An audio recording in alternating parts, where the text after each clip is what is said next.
Emanuel Levinas nació en Kaunas, Lituania, en 1906 en el seno de una familia judía de holgado estatus socioeconómico. Su padre tenía una librería. Siendo el mayor de tres hermanos, su temprano aprendizaje de la lengua hebrea, junto con el ambiente de libertad y brío en el cual se había desplegado el judaísmo en su tierra natal, constituyen rasgos que imprimieron una profunda huella en el desenvolvimiento de la totalidad de su pensamiento posterior. Filosofía. Las influencias filosóficas de Levinas provienen del judaísmo, el cristianismo, de la filosofía de Edmund Husserl y de la filosofía de Martin Heidegger, aunque se distancia especialmente de este último.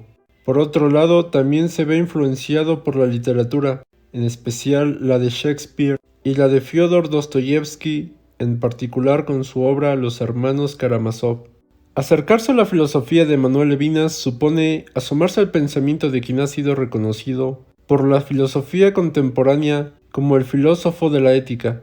Como punto de partida, Levinas se opuso a la concepción subjetivista cartesiana, que erigía al yo del pienso, luego existo, como fundamento incontrovertible y firme de todo conocimiento, elevándolo al estatus de piedra de toque de la totalidad de lo existente. Y como consecuencia de su planteamiento ético, quedando así esta disciplina filosófica como subsidiaria de la metafísica, la propuesta de Levinas consiste en negar esta característica, prioridad que el pensamiento occidental ha otorgado a la noción de identidad sobre la alteridad, desplazando al yo del centro de su sistema filosófico, en una nueva revolución copernicana que supone hacer girar ese yo en torno a los demás, a los otros. En este sentido, para Levinas es el concepto de alteridad, de lo otro o lo diferente, y no de la identidad del yo, el que asume el papel de concepto filosófico fundamental. Por lo tanto, su prioritaria atención hacia los demás y la preocupación y la responsabilidad que surge de la misma son las que han valido su caracterización de filósofo de la ética o pensador de la alteridad. Profundicemos un poco más. Corres Ayala nos dice, según Levinas, el otro no se constituye a partir de su referencia con el yo, sino que se hace presente a través de su diferencia con relación a él. La alteridad es el otro como tal, no aquel de quien se elabora una representación, en la cual el yo le concede determinados atributos. La alteridad es algo más que el no yo. Ver al otro es lograr una descentralización del yo, es salirse de sí mismo para colocar la atención en el prójimo, lo cual genera movimiento, produce un despertar en el ser. A su vez, la decisiva apertura a la relación intersubjetiva y ética con el prójimo supone pues una peculiar forma de heteronomía moral.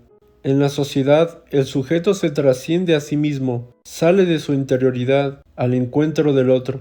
La noción de rostro se erige ahora como núcleo de esa sociabilidad originaria.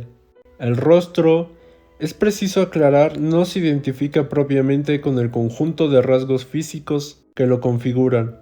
No alude de manera primordial a esos ojos, esta nariz, esta forma concreta de barbilla, ni a ninguno de los componentes fisionómicos que comportan la faz humana. El verdadero rostro reside en la potencia invisible de carácter ético, que subyace a todas esas manifestaciones concretas y materiales suyas. Es casi como si la faz del otro estuviera en una especie de presencia fantasmal que se abre entre los elementos que conforman su estructura material visible. El rostro carece de contexto y de atributos objetivos, susceptibles de ser reconocidos y enumerados, y por ello aparece como una pura y simple alteridad, como la sede del ser otro, por excelencia. Por lo tanto, es de tal modo único que no puede comprenderse definitivamente a través de la reflexión. No hay conceptos que capten su sentido último. El vínculo con el otro es la experiencia por excelencia, debido a que el contacto con la alteridad nos transforma. Para Levinas, en el encuentro con el rostro ajeno, uno se topa directamente con el mandato de no dejar al otro abandonado a su suerte, es decir, con el imperativo de hacerse cargo del otro haciéndose responsable de él y de su destino personal. El rostro me compromete a responsabilizarme de la suerte del otro, de su miseria y de su muerte. Me conmina a no abandonarle, a no dejarle en soledad. La posibilidad de que este auxilio no sea correspondido, no sea mutuo, no concierne ni debe importarme.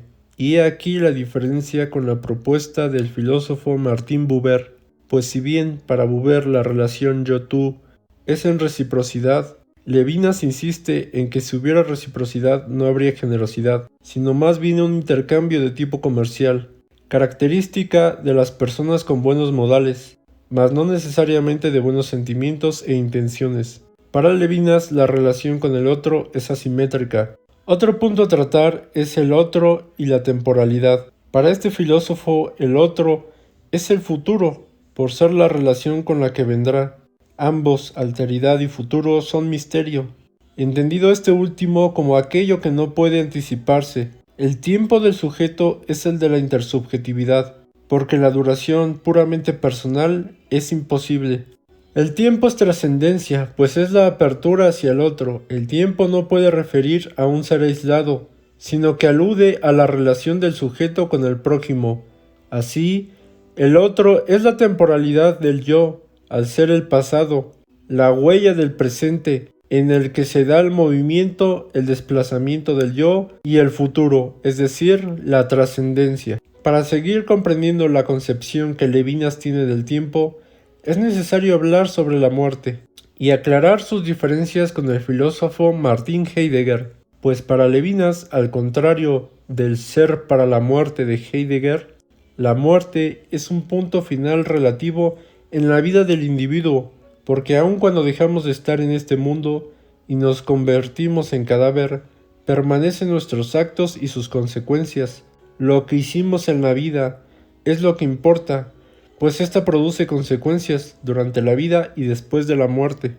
En este sentido, el ser no es ser para la muerte, como dice Heidegger, sino ser para después de mi muerte, según Levinas. Para este pensador, el miedo de hacer mal al prójimo es más importante que el miedo a la muerte propia. Según Levinas, la muerte es una cuestión impensable, enigmática. Hay mucho en ella que no puede ser representable. Además, lo importante no es ser para la muerte, sino lo que vamos a dejar una vez que muramos. ¿Qué mundo quedará después de mi muerte? La muerte no es el ser llegando a la nada, sino un punto en el que el tiempo de lo finito se toca con lo infinito, en el sentido de dejar un lugar para otro. Para finalizar, hablemos de la responsabilidad y justicia. Para Levinas, el yo es un ser para el otro. Esto es como alguien a quien la suerte que haya de correr el otro le importa más que la propia. En este sentido, Levinas declara gráficamente: el término yo significa heme aquí, respondiendo de todo y de todos. La responsabilidad es, pues, una especie de obsesión por el otro, en el sentido de desapego total para con el cuidado de uno mismo y de la atención permanente a los otros. A su vez, el mal es la irresponsabilidad, la indiferencia ante la diferencia, el descuido, la desatención, la voracidad, la usurpación del lugar del otro. Levinas entiende a su vez la libertad desde la responsabilidad y no al revés. Antes de ser libre y actuar libremente, el yo es responsable de los males que puedan afectar a su prójimo y responde de ellos ante el rostro del otro, como se responde ante un juez. El rostro me juzga y me solicita responsabilidad a él y su suerte, y yo he de responder adecuadamente a esa demanda antes que a los deseos formulados por mi propia voluntad libre. Levinas cita a este respecto y con frecuencia la frase de Dostoyevsky en Los hermanos Karamazov, según la cual cada uno de nosotros es culpable ante todos y por todos, y yo más que los demás.